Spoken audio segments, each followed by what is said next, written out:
Welcome to the Thriving Children podcast, the show that helps parents and teachers to put the magic back in child development. Here's your host, Clare Crew.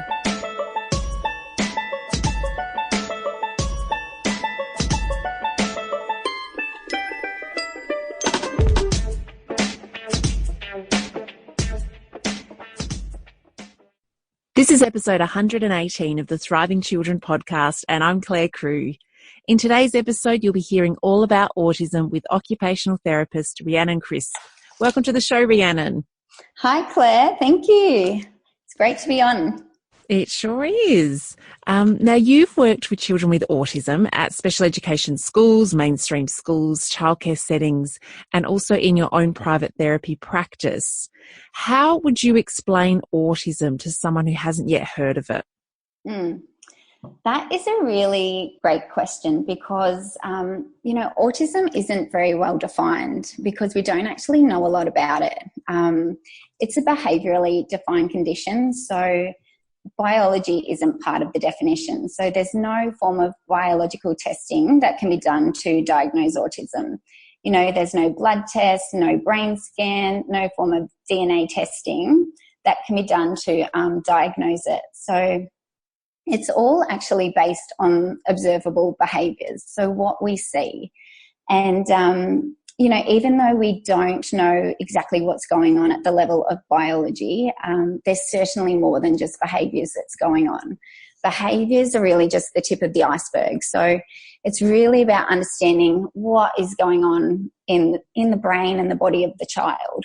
And I think mainstream thinking about autism is really, we think that it's something that you're born with and that you have for the rest of your life. But what we're finding is that autism is actually an epigenetic condition. So lifestyle factors actually can impact on our gene expression. So how we live our life matters. And lifestyle can actually turn our genes on and off. So it's really a combination of genetic and environmental factors. And this is really empowering because it means that we can make a difference. You know, we can change our lifestyle basically to help our child thrive and to grow.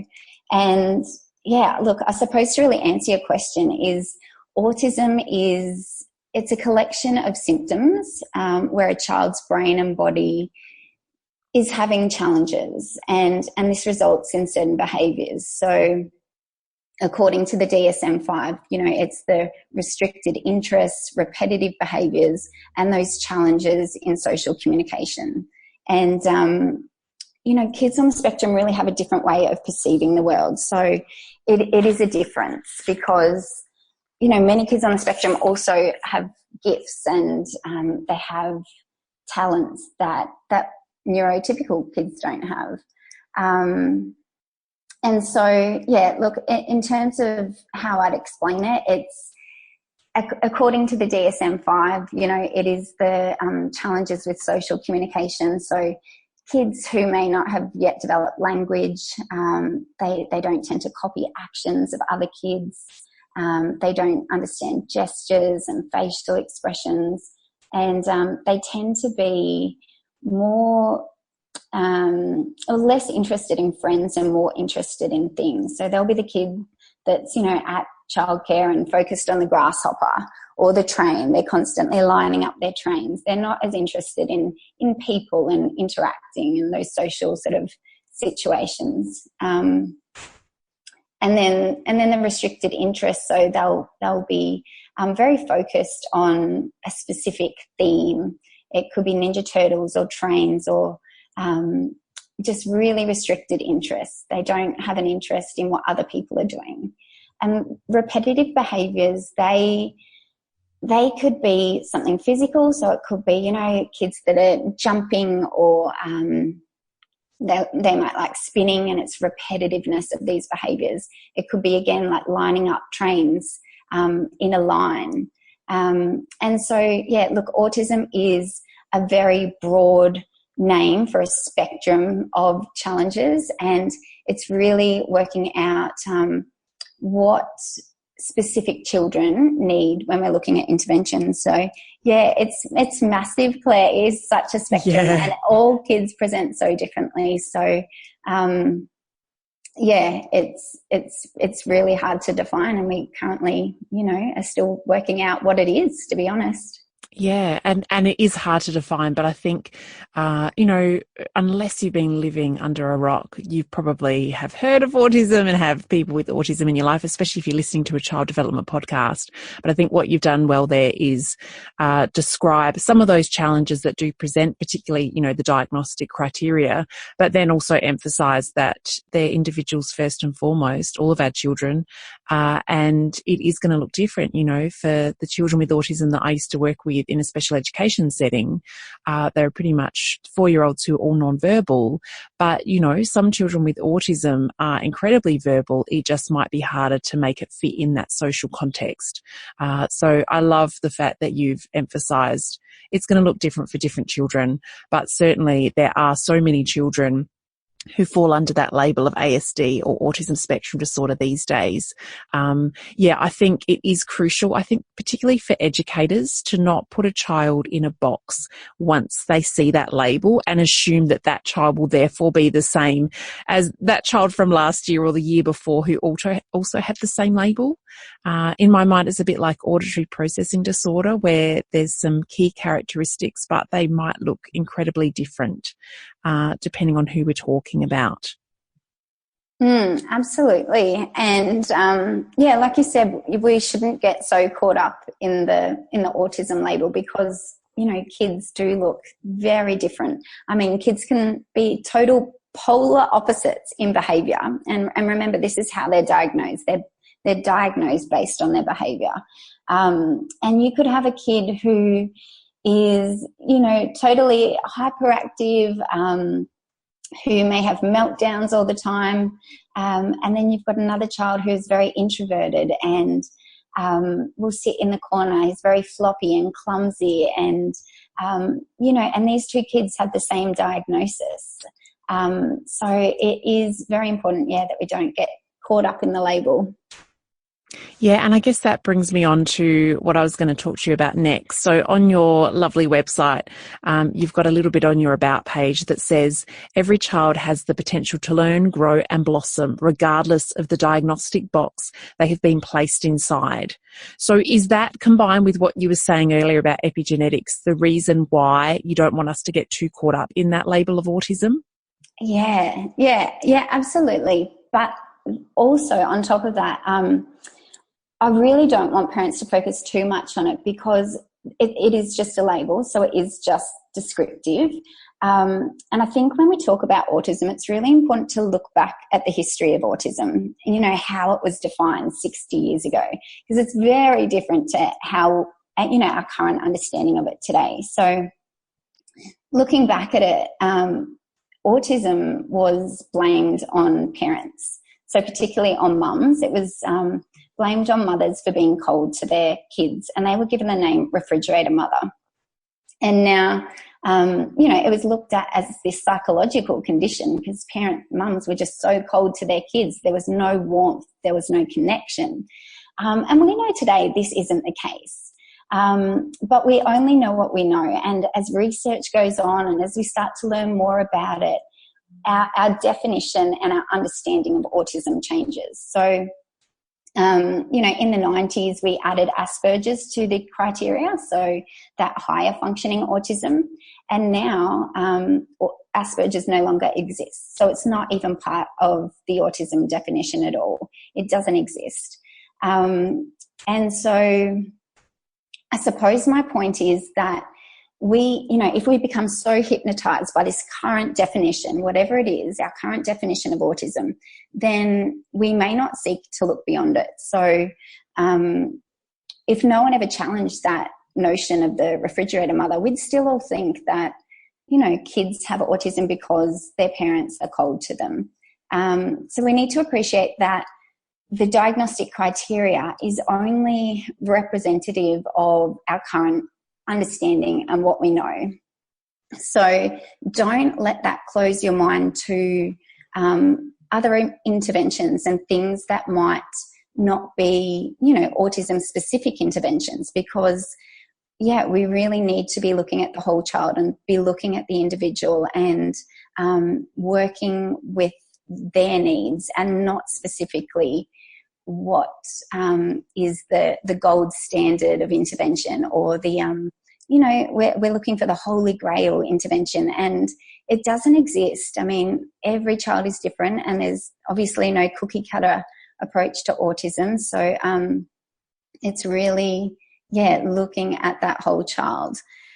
And then on top of this, the label doesn't tell you anything about the child. So it is very much focused on their deficits. So it tells you what a child can't do. It tells you all the things they can't do. And, I don't find that a very empowering model. It's very disempowering, to be honest. And if we bring a child up to believe that they have all these challenges, then it can very much become a self-fulfilling prophecy. They believe it, they identify with what they can't do. And so I think it's really important that we bring them up with hope and possibilities. And it's not to say that we don't need a label. I think a label is super valuable, and I definitely agree. With getting a diagnosis. I think a diagnosis is very valuable and it's very important. But we just don't want to focus too much on it. And we need to remember that we can look beyond it and look at what our kids need. Yeah, I've got a blog post that I wrote quite a few years ago now called The Limitations of a Label. And it's really reiterating exactly what you've just said there, Rhiannon, in regards to all challenges, all diagnostic kind of conditions in childhood, not just autism, but the fact that those labels can be incredibly helpful. And in fact, for my son, when he was age 3, he got the label of sensory processing disorder, and it was incredibly beneficial as far as helping his kindergarten to know what was going on for him and how to modify the environment if need be, and also for his transition into the school setting, just for everyone to know, like, these are some triggers and these are the ways that he might respond. But at the same time, I saw that label as a description for him at that current moment in time, knowing that really what sat underneath that was these retained primitive reflexes. And as we've moved through that process of reflex integration and done a lot of work on gut healing and things like that too, well, guess what? He's 9 and he doesn't have sensory processing disorder anymore. But had I just gone, okay, well, that's your label, you have SPD, that describes why you are the way you are, and seen that as the end point, he would not be the individual that he is now. He would not have the quality of life that he has now, nor would we as a family. And so I agree that a label is incredibly helpful.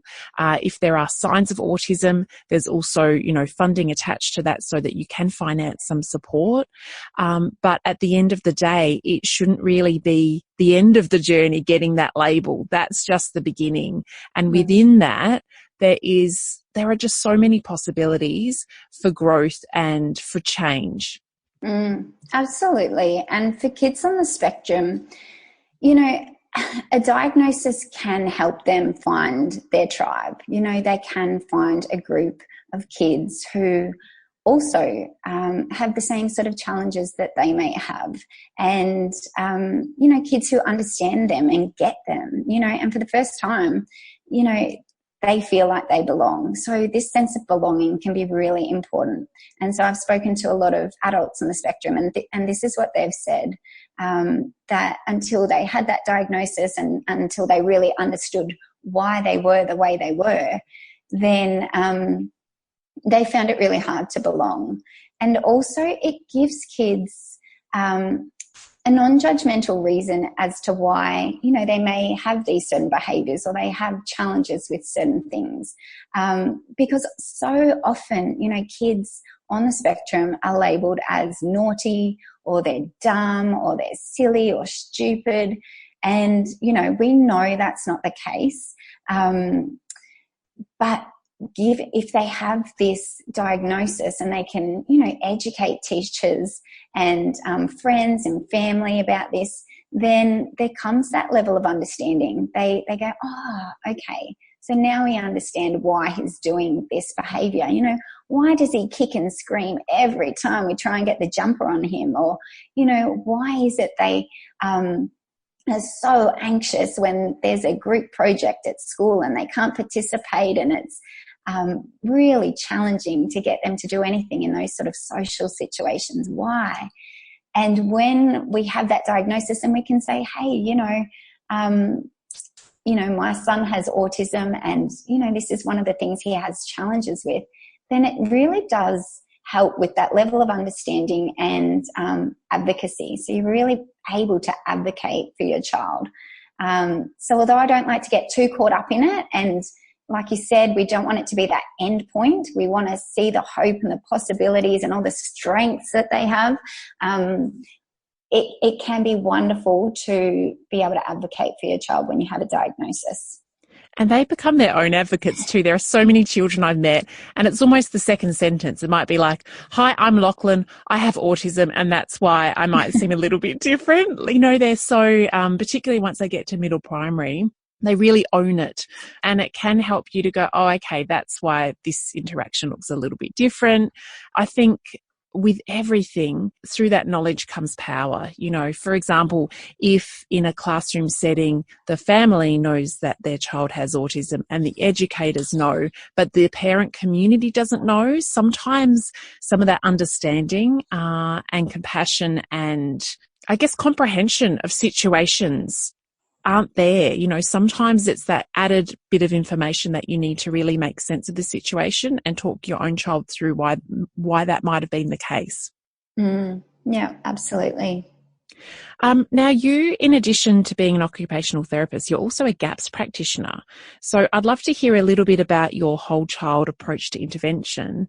And also, if someone is diagnosed with autism, the conventional routes of intervention are speech therapy and also occupational therapy.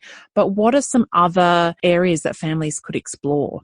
Yes, I know you are a big advocate for the whole child approach too. Whole child approach is absolutely fundamental. And and I know, and most of us know that it's necessary for all kids. It's not just kids on the spectrum. But it's particularly for kids on the spectrum, because I think, as I said earlier, we get so caught up in this gold standard, or, what's the one thing that can help my child?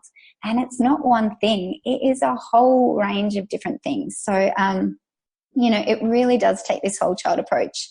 We know autism is a neurodevelopmental condition. So, it is a condition that affects the brain. But what we're learning is it's not just the brain that it affects. Kids on the spectrum will have poor or lower immune systems. Their immunity is lower and they seem to get sick all the time. They have gut issues. They have trouble with movement. So they'll often have dyspraxia, and, we'll see kids with dyspraxia, dyslexia, dysgraphia, ADHD, autism. These are all neurodevelopmental conditions. And a lot of the time they all need the same sort of basic approach. And that is this whole child approach.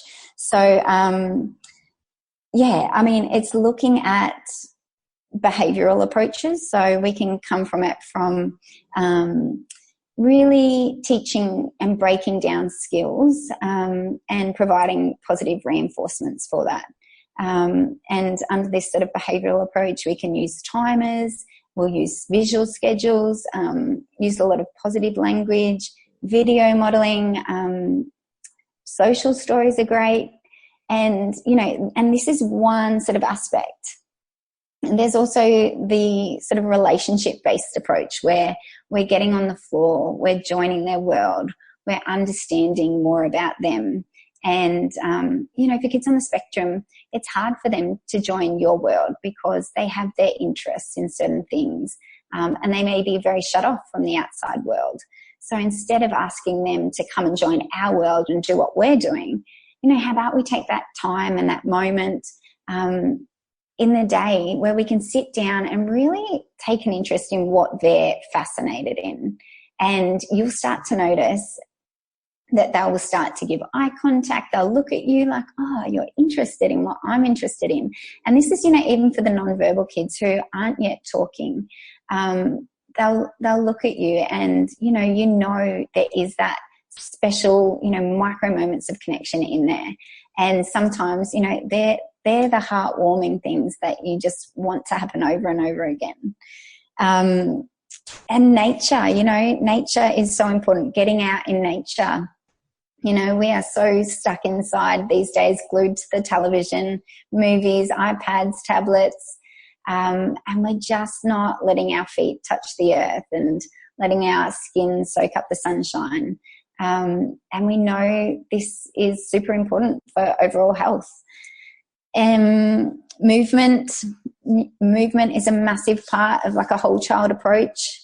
Movement is food for the brain. So we know when kids are developing, this is what feeds all those new neural connections in the brain. It's movement. So a lot more movement outside in nature, jumping on the trampoline, a lot of just, more opportunities for movement and play and things that they like to do, something that's motivating for them. And yeah, as you said, obviously nutrition. So I did do the GAPS Practitioner course last year. It's something that I was personally very interested in, and obviously because I'm obsessed with learning more about the complexities of autism, I decided that I wanted to do the course. And yeah, I mean, nutrition is the building blocks. It's the foundation of our body and our health. It's what fuels us. And if we're not getting that right, it can be very difficult to function and to behave. And, it can trigger some of these symptoms that we're seeing in the kids. So, yeah, that is just, it's just basic level that we need to start looking at is nutrition. But for many parents, what we'll find is a lot of the kids are fussy eaters. Mm-hmm. So they will only eat the white, bland foods. So we've got chicken nuggets, chips, maybe pasta, a bit of cheese, yogurt. So all those white, bland foods, they tend to just crave. And it can be so hard to break this. And so that's where it gets really challenging, is to try and build up a repertoire of healthier foods while we're taking out some of those, the choices that aren't as healthy. Because a lot of it, is processed packaged food. And some kids are so fussy that they'll only want a certain brand of food. So it can get really restrictive, and we know that's not a healthy, balanced diet. So, yeah, just going back to basics, like that is my message with food. It's just go back to basics and, real whole food. And don't believe the message that comes through some traditional practitioners who'll say that there's no impact there. Because certainly I've got a teenage nephew who has autism, and probably, it would have been 5 to 10 years ago that my sister-in-law did some research, took him off gluten, took him off dairy, and oh my goodness, the difference is huge in him. And so sometimes now as a teenager, he's having those foods again, but we're all noticing a difference in the positive and in the negative based on what he's eating. And I know in myself as well, if you're eating real food, and if I'm eating foods that do agree with me as opposed to those that give me a foggy brain, it makes a big difference to how I show up in the world. So if you've already got some challenges, if you already feel a bit separate from the world around you, then what goes in that lunchbox or what goes on that dinner plate can really make a difference as far as how impactful the interventions that you're doing are, but also how well you're able to connect and see change over the long term. Absolutely. Like, for example, if I was seeing a child and we're working on some attention and concentration and things like that in therapy, I can tell you now, no amount of therapy is going to help if that child is fueling their body with cordial and packets of chips and things that are not, promoting that sustained attention. It really comes back to that whole child approach. The nutrition is going to address that biochemistry and what's happening at that cellular level. And then the therapy is going to address the learnt behaviours. So we really need both. And like you said, with nutrition, we need to, it's fundamental for everyone. Good health, good food is important for everyone.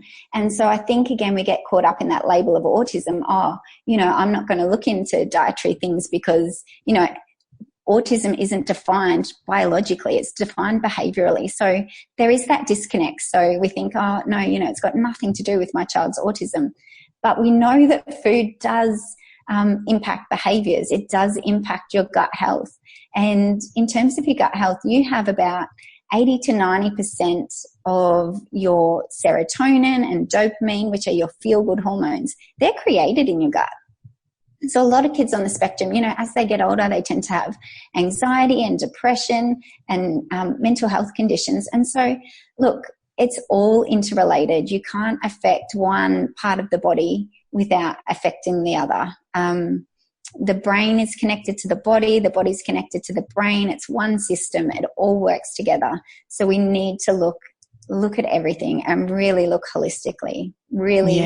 Really look holistically. Instead of compartmentalizing, which we seem to do in our health system a lot, and also when we're looking at child development.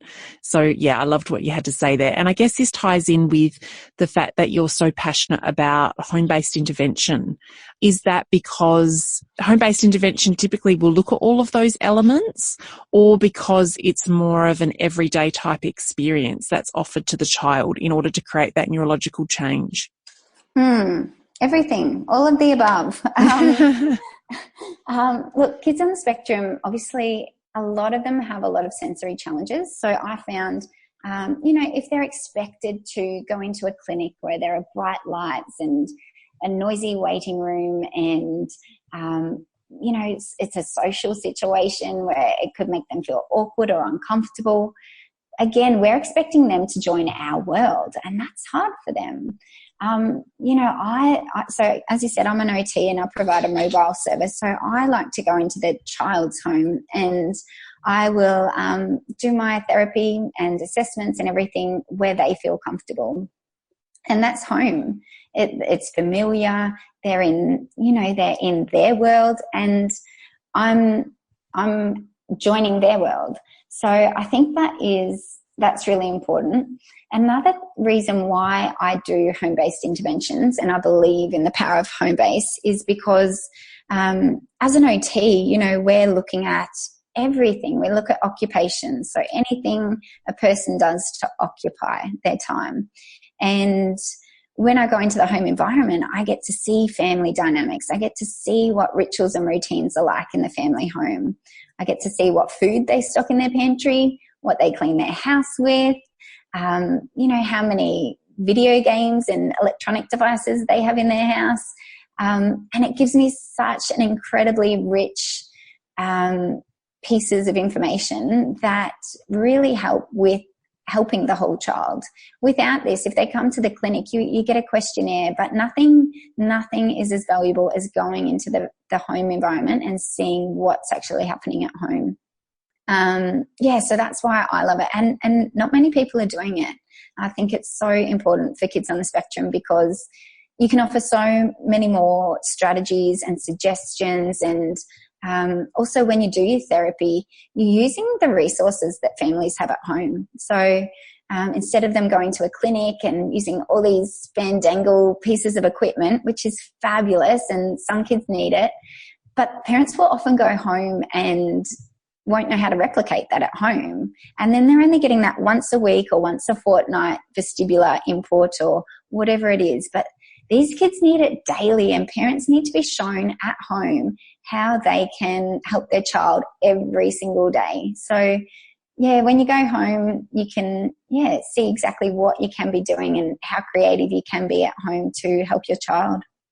Yeah, so it's good from so many different angles. And I think as well, when you have a child with additional needs, as a parent, so much of your life is, there's a lot more worry, but also logistically, there's so many appointments and things outside of the home that you need to go to often. And you might have you might have other children that you've kind of got to drag here, there and everywhere, or organise sitters for and all that kind of stuff. So I think as well, being in home in that home setting, that really provides a little bit more of a nurturing experience for the whole family. So not just the child, but also it just makes life easier for the parents too. Yeah, absolutely. I've recently been a guest on your podcast, which is going to air in a few weeks' time. And at the end of each episode, you ask your guests for a book recommendation. So I want to turn the tables on you, Rhiannon, and ask what one of your favourite books about autism is. Yeah, good question. And this is one that no one has actually recommended on my show yet. So I'm going to recommend it over here. That is The Autism Revolution by Dr. Martha Herbert. Mm-hmm. This book just changed everything for me. I mean, I started watching her on YouTube. I think that's how I came across her. And it is a revolutionary approach. It's looking at everything. It's looking at gut health. It looks at joining your child's world. It looks at everything I've spoken about. And she is just amazing. She's a Harvard professor and neuroscientist. I mean, her qualifications are just ridiculous. And she, is very much committed to investigating the complexities of autism and the science behind autism, which is what really excites me and lights me up. So her book is written in a really friendly way, so you can read it and understand it. And that's what I would recommend. Brilliant recommendation. And actually, I mentioned it on this podcast a few weeks ago, and I read it not long after it came out. And so some of the details are a little hazy, but it had such a big impact on me. And one of the things I've struggled with since, I think, is families who are just so attached to the label and are so determined that there's nothing that can actually help their child. Because some of the stories and the anecdotes shared in that book, you're just like, wow, there is so much room for potential with all children, regardless of what label they have. It's not as though that's not open to children with the label of autism. It's hope. I think that's one of the most important things we can give parents. And I often, it really saddens me, but parents will often come to me and say, I just have never felt hope before now. They feel lost. They are lost. They don't know where to go, what direction, who to listen to. There's so much conflicting information. And I think if we can just provide simple strategies that parents can do at home base and give them hope, then I think that's one of the most important things that we can do. Absolutely. Well said. So we're at the end of this podcast now, Rhiannon, but you've got so much information online, in particular your own podcast, which specialises, which focuses on autism. So whereabouts can we find you? Yes. So on iTunes, it's Homebase Hope podcast. So Homebase is one word. So it's HOMEBASE and then Hope. You can find me over on Instagram at Homebase Hope, on Facebook at Homebase Hope, and then the website, which has lots of blogs. It has, I've got a store on there where I've got lots of different printable visuals. So social stories and visuals for toileting and visuals for getting ready in the morning and all the things that, parents can find challenging. And that's at www.homebasehope.com.au. Well, thanks so much for sharing a little teeny slither of your knowledge with us today, Rhiannon. Absolute pleasure, Claire. I've loved it. That brings us to the end of this episode of the Thriving Children podcast. Until next time, be kind to yourself. Thanks for listening to the Thriving Children podcast. For even more goodness, visit thrivingchildren.com.au.